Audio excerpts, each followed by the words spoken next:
I'm a firm believer in the science of things where, the numbers I was seeing were crazy. Like, my fungi were 300%, but my protozoa was, for instance, one of them went from 5,000 up to 35,000. So it just means there's a lot more nitrogen and stuff that's available in the soil that wasn't there before. My fertility program is a pretty simple one. I mean, basically it's just a foliar spray with a preventative fungicide program. And I'm always looking for a humic product. And then I was doing some reading and came across Apex 10 and, made some phone calls and got hooked up with Tom. And he came out and we did some, soil samples before we even put any product on the ground. And then we sprayed for, I think, 3 months.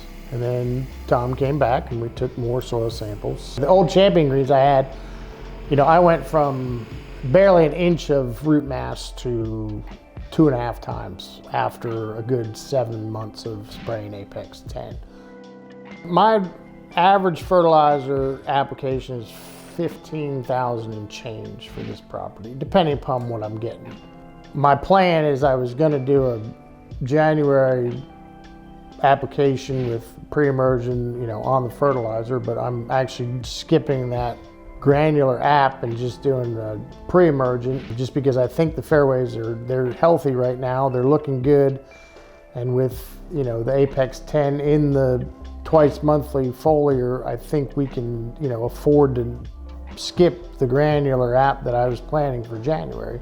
So again, if you just eliminate one fertilizer app, you're paying for half of the Apex 10, So I think there's room in everybody's budget, but you got to give it a chance to work.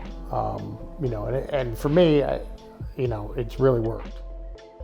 What do you see that makes you want to continue to use it year after year?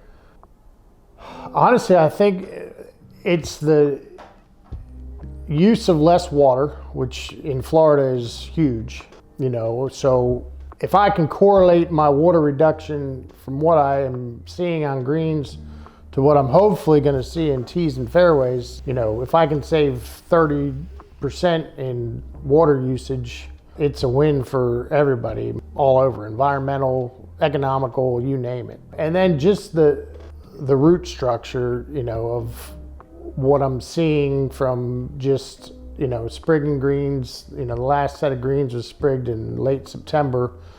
And, some places I pulled plugs, I got 6-7 inch roots. I'm a believer in the product and I'm going to keep using it.